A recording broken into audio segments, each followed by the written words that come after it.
Welcome, guys. It's another episode of the Neutral Corner. It's Danny Glover. It's Big Lex, and today we're joined by our guest, Bass the Kid.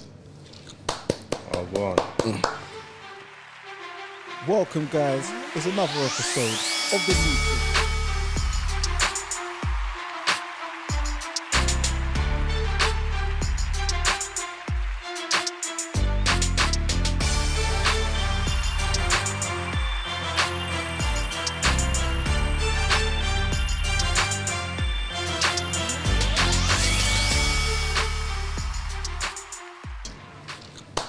Oh, go on. I always do that clap by myself, don't I? That lonely, solitary clap, boy. Look at me. But how you doing, guys? Obviously, we've got a big fight coming up. It's been 5 years in the making. Errol Spence Jr. versus Terence Crawford. And today, we're going to do something different today. We're going to have Bass the Kid, who believes Terence Crawford is going to win. And we have our one and only Danny Glover, who thinks Spence Jr. is going to win.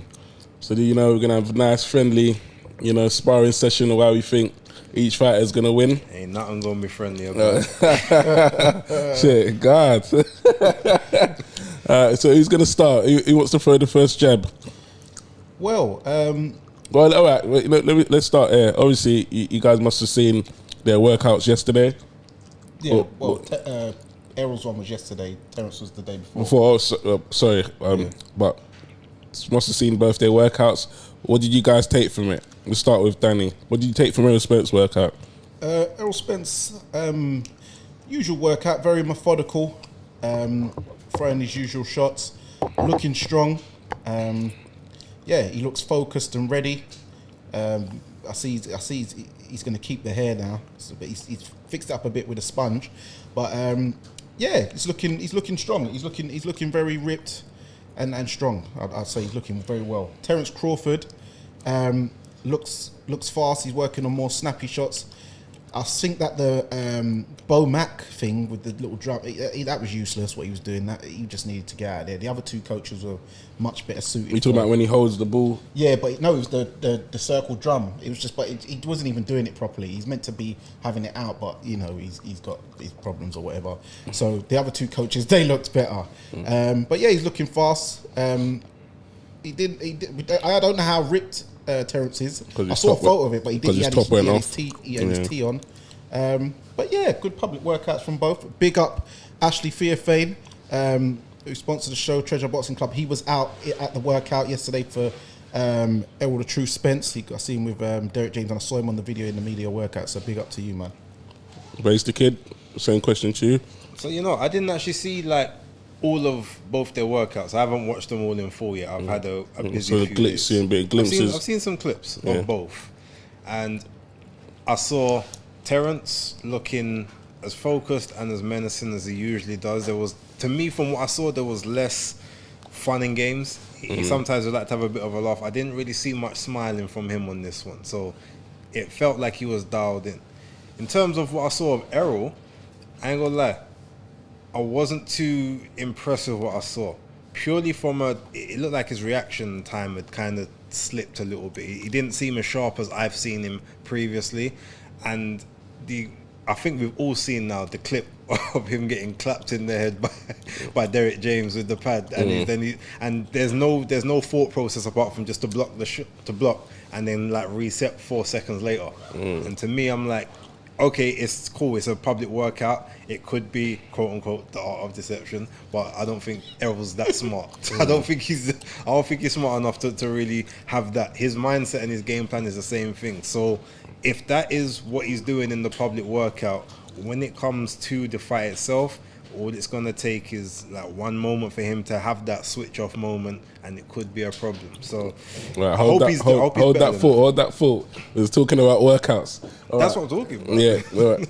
So go on, Dan. Tell us why you think Errol Spence will win this fight, or tell us what kind of tools he has to use to win this fight.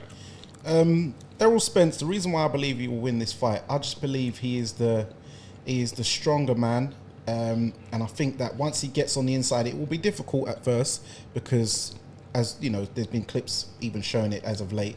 Terence Crawford's got very nice fleet foot. He's very athletic, agile.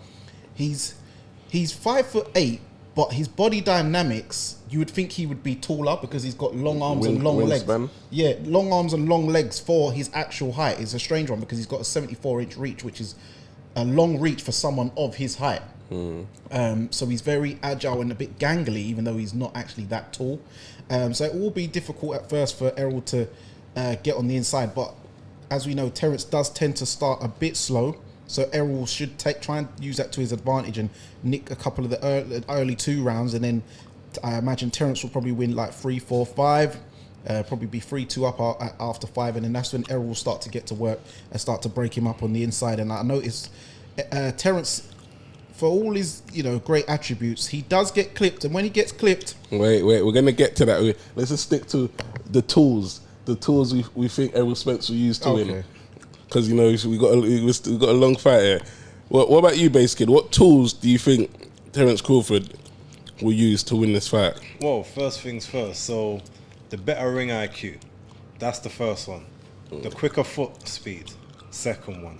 Being more fleet of foot. His punch selection and picking his shots. He's a lot more spiteful than I think Errol is until Errol feels like he's got someone in a vulnerable position. So all of that initially, to me, tells me where Crawford has the advantages in this fight. The one thing Errol may have had previous is work rate. I don't think he's going to get to use that work rate in this fight. And when Danny just said about Crawford, Spence being the stronger guy, no, he's the bigger guy. There's no guarantees that he's the stronger guy, because I've seen Terence Crawford deadlift 200 kg deadlift. On plates. I've never seen Spence do anything close to that. Crawford is a freakishly strong guy, and with his wrestling background, you ain't gonna outmuscle him on the inside. So all the game plan you're thinking is gonna be his forte, no, I'm sorry, it's not happening.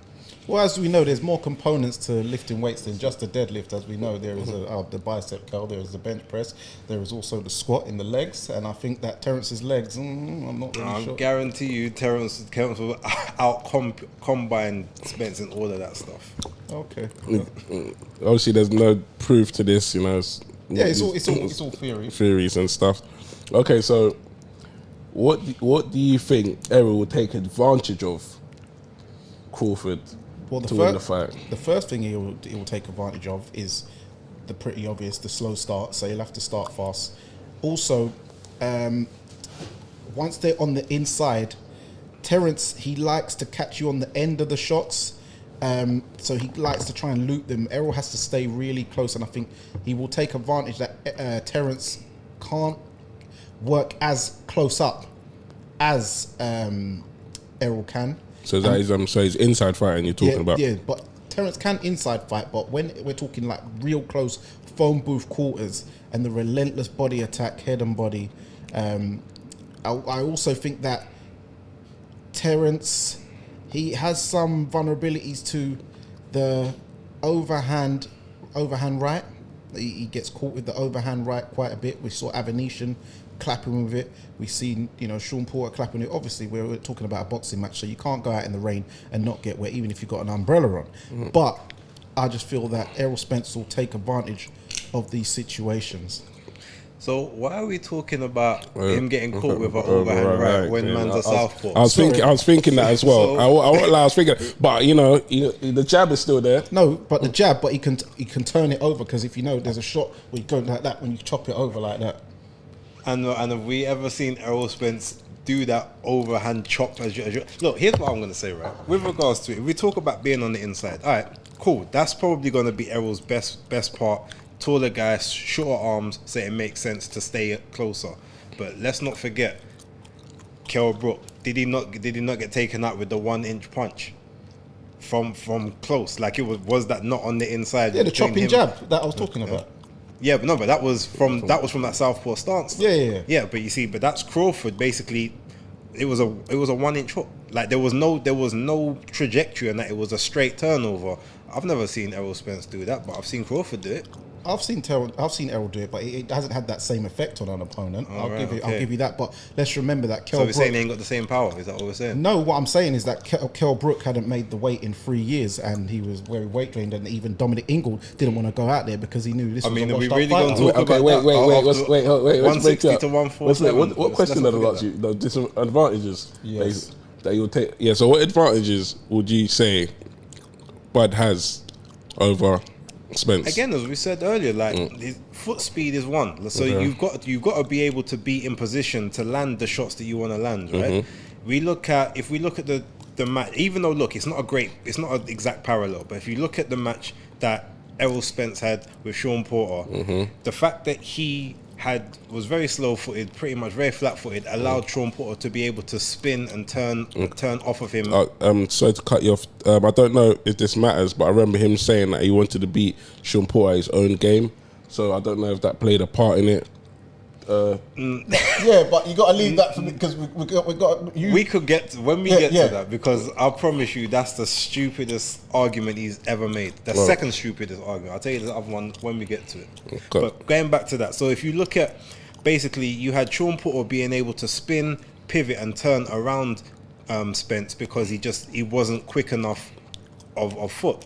So and every time he went to go and set his shots, that's when Sean Porter was able to either get in there and either rush or try and tie up. So if you look at you apply those same metrics to Bud, who is actually even fleeter foot than Sean Porter, is being that naturally smaller guy. Like Errol's gonna have a very hard time trying to just pin him down into any place where he can actually get that work rate for head body head combinations. Okay. You said something about power. Who has more power out of the two? Going by what everybody who's been in with them have said, they've said that Errol Spence hits harder, but Terence Crawford catches you at angles you don't see, and as we know, the punches you don't see tend to do more damage. But if they can see the punch coming from both of them, then Errol Spence actually bangs harder. But because Terence hits you from mad angles, it does a lot of concussive damage on these guys. Base? I mean, let's just look at their last 10 fights. How many knockouts has Spence had in the last 10? How many knockouts has Terence had? If we go through the career, if you think about it, the fact that I think Terence Crawford's knockout rate is about 74% and I think Errol Spence's is about 78. That's bearing in mind that Errol Spence has 11 fights less than Terence Crawford. So to me, that kind of tells me Crawford coming up from 135, 140, 147 has knocked out man in every single weight class he's been in. And since he's been at welterweight, he's stopped every single person he's fought. So if we're talking about who's got the power now, I think there's only one way you go. So I guess that's Bud Crawford. That's Crawford. Okay, so Dan, Yep. who would you say has had the better resume? Resume. The better resume at welterweight we're talking about. And yeah, you can say obviously. Yeah. He's only boxed at welterweight. Yeah. So at welterweight, because this is the fight where it's at. But just Terence Crawford is the better pound for pound fighter, as he's obviously gone through weights. Errol hasn't had the chance to do that yet. But at welterweight, then we're talking about resumes. Then Errol Spence's resume is better at welterweight, and I think even Terence Crawford would admit that, because Errol has had the fortunate of having the better fighters on his side of the street, whereas Terence didn't really have the availability over at Top Rank. I think this is very well documented. Would you agree, Base? I mean, look, it's one of those things. That one's hard to necessarily agree or disagree with, because realistically, you can't say he's had the better opponents. He's had the more well-known opponents. At the end of the day, are we talking about what people's amateur accomplishments have been? Because there is a lot. How many of, for instance, the people that Spence has fought, could you say, okay, Igor Kavilauskas would have dealt with before he fought Bud? And I'm pretty sure that there's several of those guys, the well-known names as well, he probably would have got in there and dealt with as well. Now, outside of that, it's pretty thin. But then all you can really do is then look at who they beat or who the common opponents are. So they both got two common opponents, and of that one person dealt with those common opponents better than the other. So that's the only real way. If you're going to look at it on volume, obviously Spence has been there for a lot longer. But here's what I would ask: what win has Errol Spence had at welterweight that is actually aged well? So okay, but he, as he says, he's the man who breaks them. He's the breaker man. And actually, they have 4 common opponents. I'll name them for you: Danny Garcia and Yordenis Ugas. Both whom beat Terence Crawford in the amateurs. We're talking about the pros. I mean, okay. When you mentioned amateurs, you did mention amateurs. When? Just now, you said Kavalauskas. No, I said you're talking about his amateur pedigree. I wasn't talking about who he fought in the amateurs. Well, Danny Garcia and Yordenis Ugas' amateur pedigree is quite has quite good accolades, as they both beat Terence Crawford. That's a fair point. Fact. They did. So okay, let's look at common opponents and how each one dealt with the opponent. So the 2 common opponents are Kell Brook and I believe Sean Porter. Yes. So what would you say about Errol Spence's performance in that fight? Well, the first things first, we have to remember that Errol Spence has the Ray J props where I hit it first. You know, it's always better. It's always better. You know, let's talk about back in the day, because we can all go back in the day. You know, when there's that flyer thing in school, you know, Sydenham Girls, Catford County, Cater Park. It's better to you know, when you bag them when they're primed, not when they're, you know, 3 kids deep, couple baby dads in, looking a bit washed. You know, it's better to. Did you get them at the better stage? Sean Porter's already said his goal, once he's fought Errol Spence, he said, I was always going to retire. Then he saw a little extra money grab. Him and his dad, even his dad wasn't happy with the training camp. He weren't the same Sean Porter. He weren't even a champion when he fought Terence Crawford. Same way when Tyson Fury beat the champion in Klitschko, AJ beat a challenger, a bit older, bit inactive, Klitschko. It didn't quite hit the same, even though he got the stoppage and Fury didn't, you know. But it's when did you beat the champion version of them? Terence Crawford did not, both times. Errol Spence did. Took their belts when they have a winner's champion defenders mentality. What was that? Oh, no. Klitschko was the champion, no?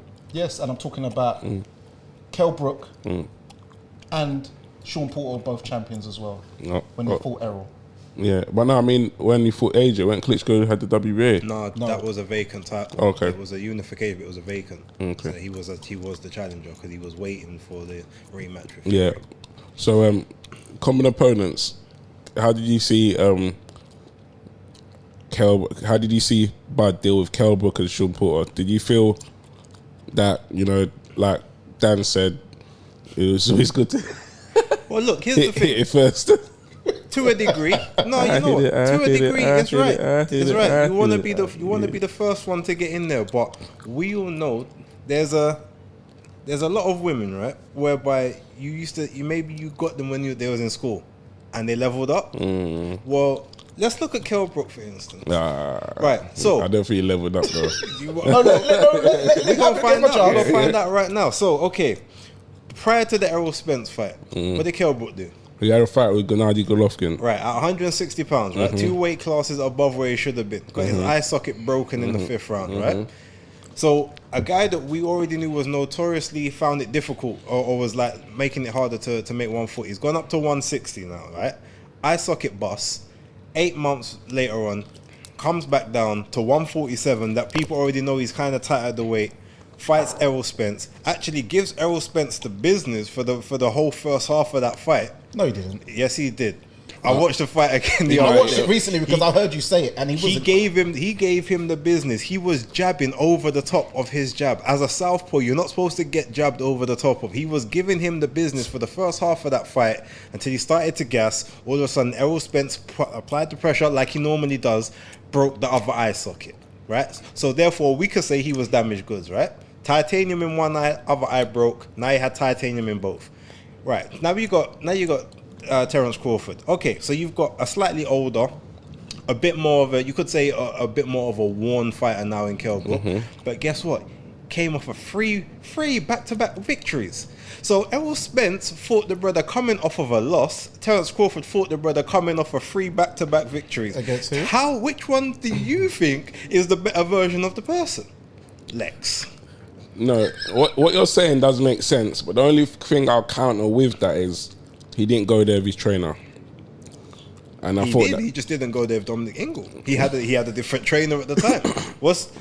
There's been many times where he was with Carlos Fermento, but that wasn't his real trainer. Everyone knows that. That's subjective, because ultimately that's who he paid to be in his corner for the fight. That's who he trained with. So ultimately he went there. He had a trainer. He didn't say, "Oh, Dominic can't be in my corner. I really want him to be." No, Dominic didn't want to be in his corner because he didn't think he should be having that fight. Well, actually, that's not exactly how it went. Kell Brook even said, "Dom's not going.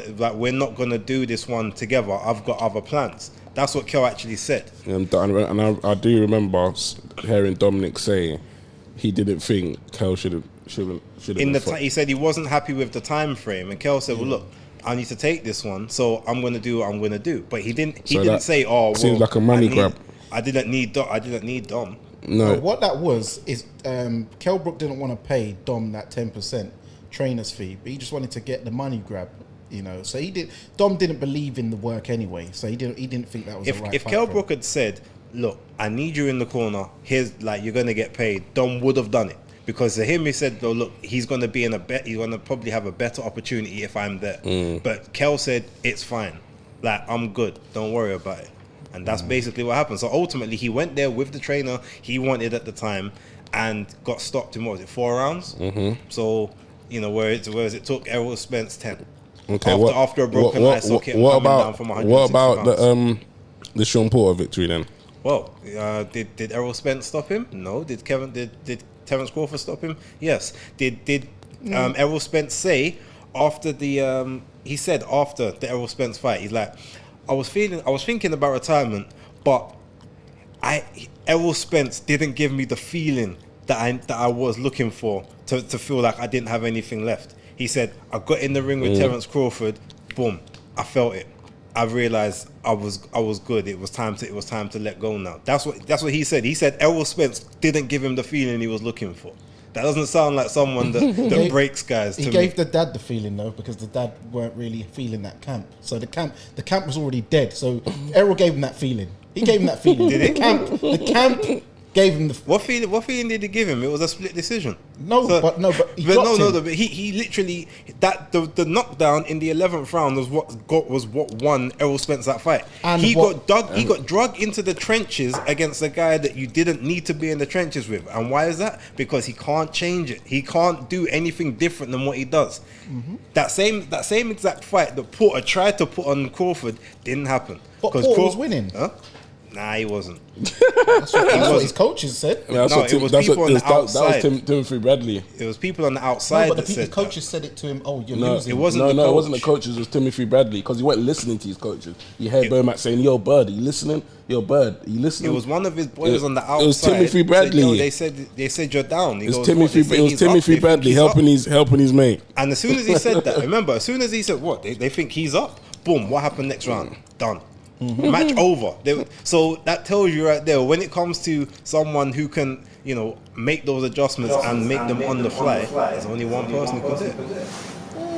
Well, you said that Kell Brook was giving Errol the business, and Kell turned it up on him and turned it around. Spence turned it up and turned it up on him and turned it around. You said that Sean Porter was, giving him hell, but the 11th round knockdown, dropped him. And I knew the 12th was going to work. So yeah, and let's remember that. Yes, what's Sean Porter's dad? Kenny Porter threw in the towel, but let's remember that Sean Porter had been on the floor 4 times as of recent. Broner dropped him, Ugas dropped him, Errol dropped him hard, sent his eyes into the sky, and then Terence got a couple of knockdowns. Let's figure out before. No. Real stoppage. No, you see, I can't even give you that one, because if we look at Errol Spence, of all of them, man, Broner and Ugas legitimately had Porter on the floor, on his backside. All Errol did is manage to make him touch a glove.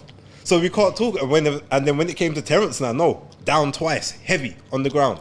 So we're not counting that little. It was like that little cheap inside shot. Oh my God. How you think about it? You know what I'm saying? No, that's true. right? No, I know what that you're is true. saying. No, that's true. That's true. You have a You good got point, to but call he a sent spade a he sent spade. his eyes to the moon, though. let's keep it up. By the way, let's pay some bills. Hi Fight fans, hope all's well and you're having a great day.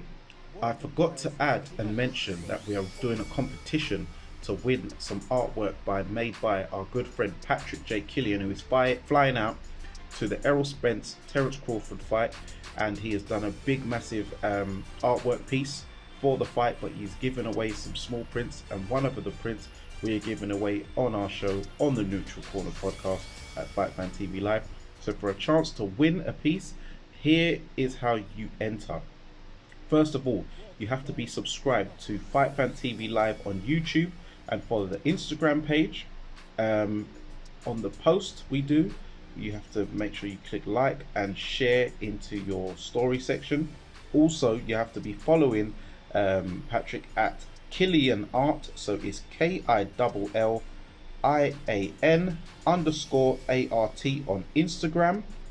And in the comment section on YouTube, on the video with the debate between me and Base the Kid, with Lex as the host who is narrating, you put hashtag NCP and then put who you are predicting to win, either Errol Spence or Terence Crawford.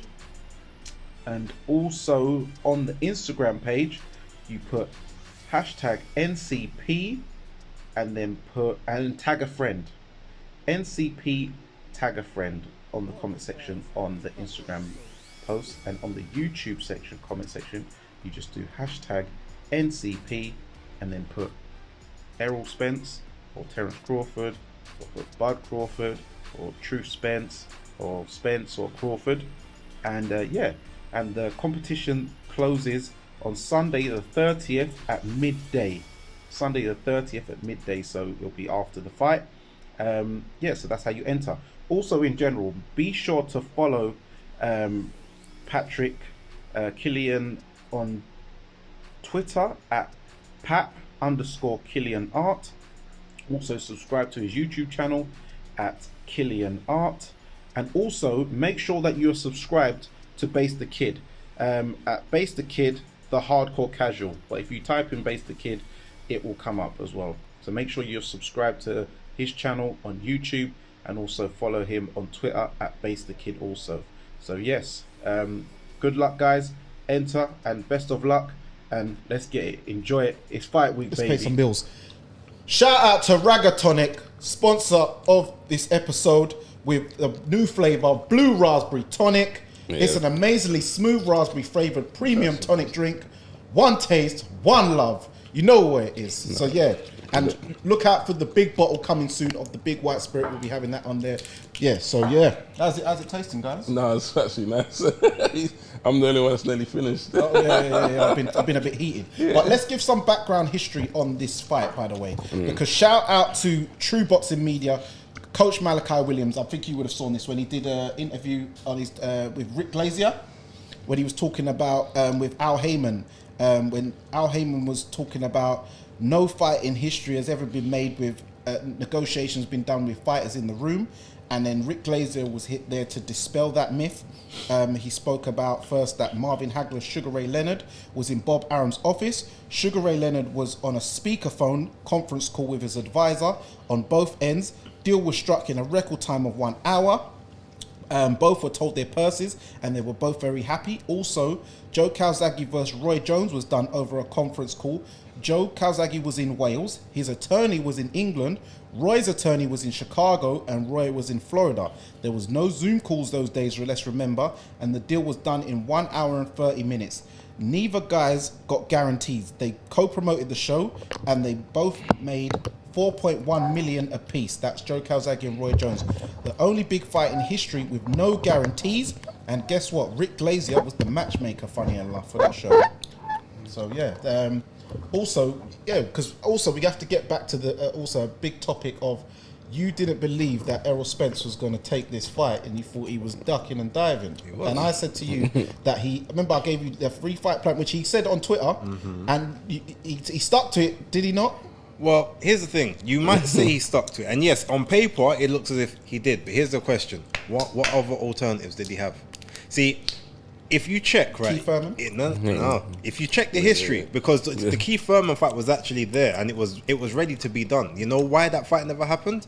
Because of what happened with Wilder and Hellenius, and what happened with like Ortiz and Ruiz and all them ones. Basically, what happened was they saw that all of these pay-per-views was dwindling down, and they weren't going to be able to get the money they needed for those fights.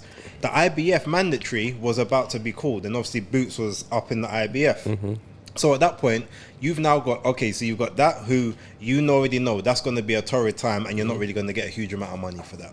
You've got the Furman fight, who you've never really been keen on Furman, but it was there. And remember, if you remember, there was actually, that fight was ready to be signed at £154 with supposedly with the belt on the line as well. The reason this fight ended up happening was ultimately because they realized there's no money elsewhere. If we don't get this one done, no, we're not gonna be able to make a payday. People was tired of the other fight, so it was to me this was a fight he was forced into, not that he necessarily wanted it. And the reason I even think that is because even after the Danny Garcia fight, let's not forget when Terence Crawford is in the arena, they said, "Oh, Crawford's in the arena," and he's like, "Well, I don't know why he here. Like, I don't be going to none of his fights. I just want to go back to my ranch and ride my horses." Like, he wasn't talking about no Terence Crawford. But he turned up at Sean Porter fight, though. And then belt. As soon as man got stopped, did he walk in did he step in the ring? It was the ESPN show. I don't think that would happen. I'll give him that. He did look mad. The way he No, but Errol chipped. Yeah, no, but what? It was more.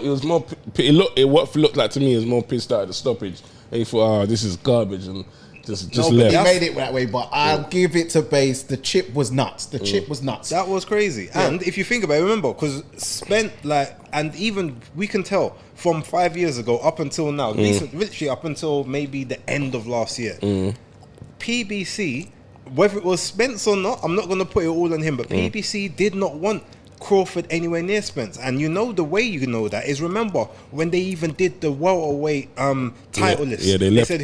They put left by that Ugas as the regular champ on there, and didn't even put the WBO champ. Said, "Oh well, we don't recognize the WBO belt." Remember, the PBC said that. So literally 4 or 5 years, they tried to act as if Terence Crawford didn't exist. And also, what I will say though, I'll say that it's a thing of both ends, because Terence Crawford couldn't get the fight because Bob Arum was messing him around. He couldn't even get in the Pacquiao fight. Remember, Terence Crawford had to leave Top Rank to get this fight, and Errol Spence has actually gone against Al Haymon's wishes. Hence, Al Haymon isn't actually the promoter of this fight. Now, Errol Spence is now with his friend Adrian Clark as his new manager. So he's had to even get a new management team to sign this fight. So him doing the phone calls over, I'll still get the back end though.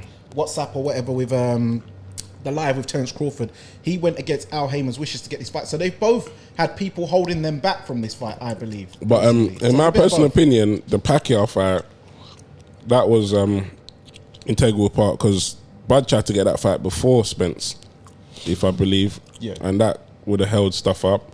And everyone's forgetting Spence did have a car crash, so that would have held things up as well. No, we're not going to take away from that. So but Bud did try and get the Pacquiao fight first. It was like a trump card kind of thing, you know.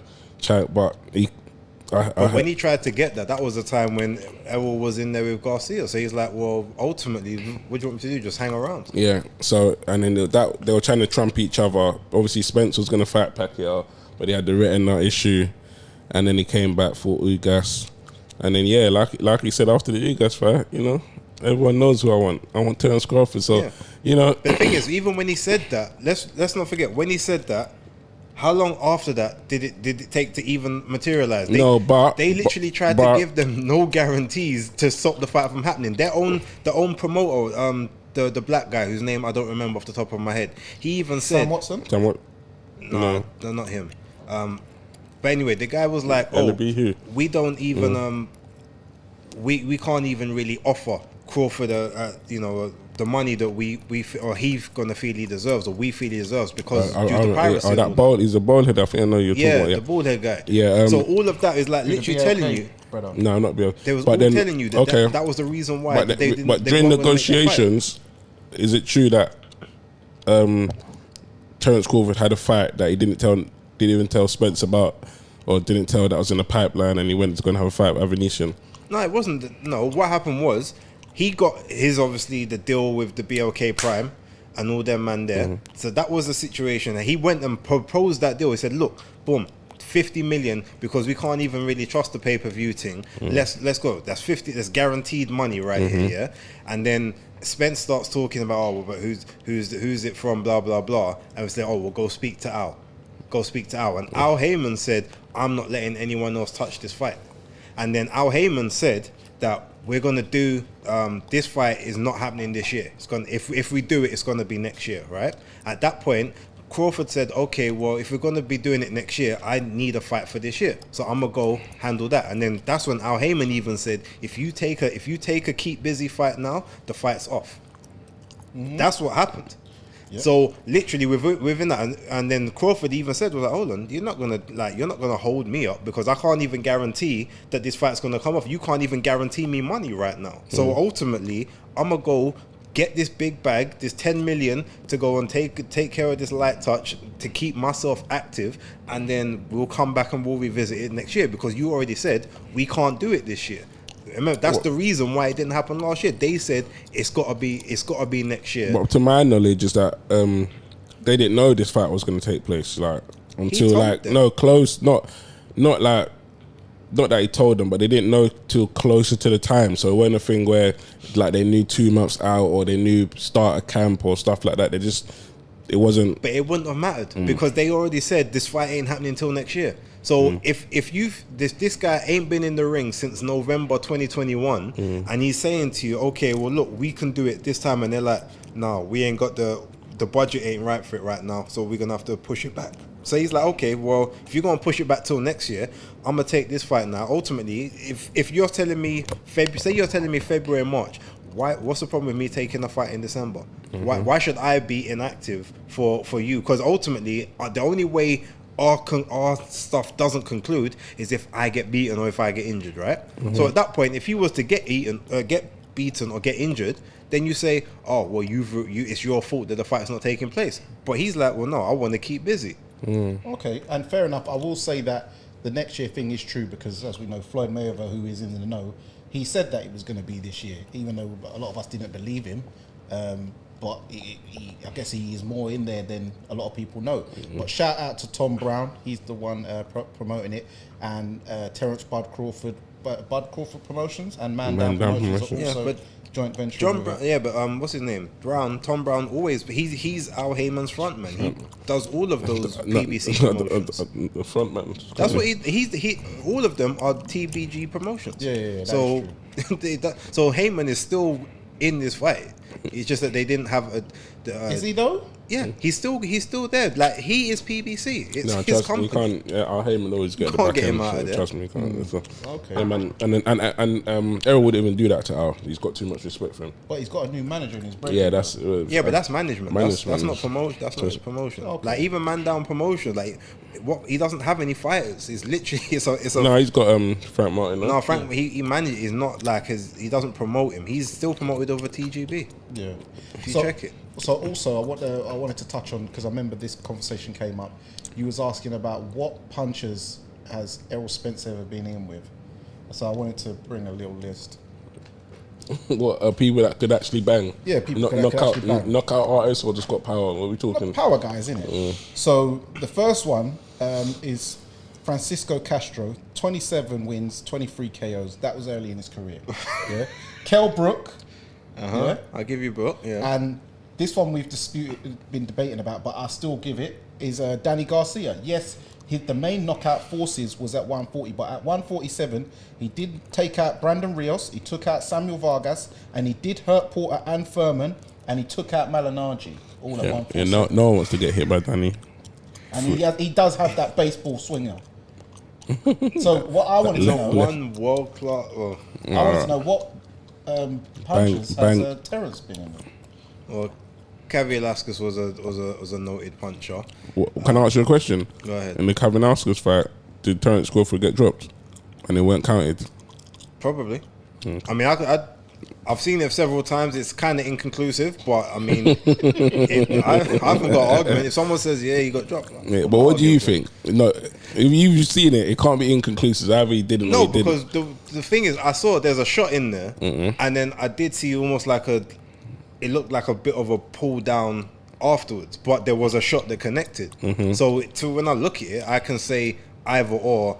I'm not 100% sure if I call it a drop, but I'm not arguing with someone if they do, because there was enough in there for it to be legit, and it should have been counted realistically. If a shot connects, regardless of, unless obviously you get pushed over someone's foot, then that it should count. So, Okay, so should have got a decent count. puncher. Who else? Yeah. I mean, I've still got Kell Brook. I mean, if he's gonna be on there for Yeah, and he did bust up his eye, so yeah, So- fair enough. I'm trying Julius Ndongo at 140 puncher. No, he was. He was knocking everything out, but Yeah. No, he was. it's the opponents though, man. But, No, but we're Yeah, just talking but- about punches. We're Yeah, talking about yeah, resume. And Yeah. obviously, ultimately, he went to other people's backyards and beat them and took their belts. And Because the Yeah, Dongo's like yeah. me saying Francisco Castro. the Yeah, puncher, no, but true, yeah, okay. It's not, yeah. those are the three that I'm happy to. There's maybe a couple others, but I'll go with those three off the top of my head. So 3 each. no, are you just talking about welterweight though? No, just Jen- career. Yeah, you got. I need to put in what's his name? The Cuban. Gamboa. Yeah. No, he's not a puncher. No, he's not a puncher. Why not? No, just because he wobbled him, no, make him a puncher. No, but he don't. He can crack. Nah. He's not a puncher. He's got a bit of pop. He's not a puncher. Yeah, it's like in my Manares, opinion. they're not punchers like that. But, yeah, so 3 each. So would you say that they're both in the biggest punches they've both been in with together? Spence definitely. Terence, I don't know personally. So just what? Can I ask you guys another question? Go on. Who's got the more stronger chin? I'd say Spence. Spence has taken harder shots and seemed more sturdy. Yeah, I think Spence has. But what Terence's thing, he's more elusive. So he's a thing of a man who's trying to not get hit as much, but he does get hit. And to be fair, I've seen Terence take quite a lot of good shots, So I think Spence has got the better chin, but Terence is definitely not suspect chinned. For a skinny man, he's one of them wiry, skinny. He's definitely foundational Black American. Like, you can tell his ancestors are definitely from the South, from a very strong plantation. So he's a very strong guy for what he looks like. Jose Benavidez Jr. might actually be labelled as a bit of a puncher as well, because I saw that. I mean, Danny Garcia was running from him. But he had one leg, the though. other day. He had one leg. That doesn't take away from the fact that he was a puncher. No, but you can't punch the same when you've got a knee brace or okay. when you've been shot in your leg. You ain't hitting the same when you've been capped. So, yeah, man. I hear that. That's true. So, yeah. Do you think that was a good... No, we haven't finished yet. So obviously, the fight is happening. You guys see the press conference? Oh, yeah. You guys. So who do you think's got like the upper hand? Mind games, I think There was a I part think where I Spence- saw when he's like, you don't even need hot sauce, and I could really. Oh, sorry, mate. These flipping Apple Watches. There's a part when he's like, "Oh, you don't even eat hot sauce." And I could really see that got to Bud somehow. And In the cab. yeah. He was pissed. Someone leaked it. And he's thinking, well, if they're leaking that about hot sauce, like, what else does he know? Yeah. No, I think in terms of all of that, overall, Spence definitely got the advantage in that. The best part or the best line that Bud had was when they said, people say about the resume and that I ain't beat nobody. Well, come July 29th, Spence is just going to be another nobody that I beaten. But He didn't deliver it the right way. He did fumble it a slight bit, but ultimately the line stuck. Because if you're going to diminish the record, okay, well, cool. Well, now this is just another nobody for me to beat. And my favourite line of Errol Spence is obviously going to be the obvious one. We Jamaican out here, so we smoke bud. So yeah, man, that's gonna. Yeah, but you see, unfortunately, Bud is gonna make jerk fish out of Spence, and he's not even Jamaican, so that fish is gonna be horrible. It's just gonna be a nasty mess on the floor. Also, we got the battles of the sisters. Eva Spence and Letitia. Letitia Crawford. Letitia Crawford does bits on social media. And real life. Look how she pulled up on Vicious. Kel Brook. Yeah, she's cool still. She's cool. So that's gonna be good. So I'm looking forward to that. The undercard, we've got Nonito Donaire on there. We've got Isak Cruz up on the bill. Who else have we got on there? We've got that heavyweight. Is he Ukrainian? Or whatever his name is. He's a heavyweight. European guy. I forgot his name off the top of my head. Okay. I didn't know of any heavyweights on that card. Yeah, there was one heavyweight bout on there. So yeah. And also, we cannot forget, because we can't overlook this week, this fight week is going to be very serious because we are in for a treat. Starting off on Wednesday with cool boy Stephen Fulton versus Tuesday. Was that on Tuesday? Yeah. That match is on a Tuesday? Yeah. I thought it Why was... say Wednesday then? No, it's Tuesday. Maybe is it It's time? Wednesday. Is Or it maybe it's time zones Tuesday. and stuff? No, they're ahead of us. They're 9 hours ahead. It's Tuesday morning. No, so what was it? For us, it's for Tuesday. Wednesday for us though. No, it's Tuesday. They're ahead of us. It's Tuesday, the 25th. Yeah, they're ahead of us. Oh no. It's going to be in the morning of like our morning Tuesday. It's going to be their night Tuesday. It says Wednesday, brother. It's the 25th. Are you sure Do about some that? research. Hold on a minute. Is there any more episodes of All Access From- coming out? Or is that the... No, they only do 2. No, sometimes they do 3. No, that was back in the day. They only do 2 now. Before I end up missing this fight, that's mad. Hold on. That one looked like they were going to do one more, man. Yeah, the 25th is a Tuesday. Okay, so because they're so ahead of us, won't it be... It will be Tuesday night there. It will be Tuesday morning for us. Okay, so sorry, Tuesday, we've got Stephen Fulton versus Inui. Thank you for that. You might 'cause I would wanna end up clip missing that the fight, boy. No. We keep it rolling. Yeah, so how do you see that one going, guys? Obviously, Fulton is the bigger fighter now. Naturally, yes. And he's got the skills, but... I don't know. Inui's a monster, man. But I'm going with Fulton, man. They're both skillful fighters. They both do what they do extremely well. Inoue is a very economical fighter. He doesn't really waste a lot of punches, so he has a very high accuracy count for a lot of the shots he throws.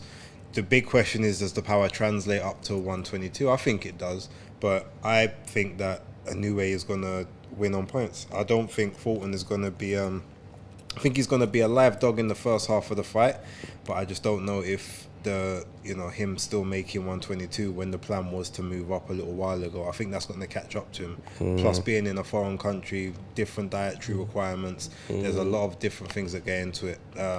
But if you just go even skill for skill, it's not like he's a league above Inoue. They're, if anything, at best they're neck and neck. At worst, Inoue I think is still better as an all-round technical fighter. Plus he's a little bit older, obviously got a bit more of that man strength, and he's going to be the fresher guy. So I just feel like he'll get more done. I think he might hurt Fulton a couple times. Fulton will ride it out, maybe go into a bit of survival mode at points, and just maybe get out, just outscored on the scorecards.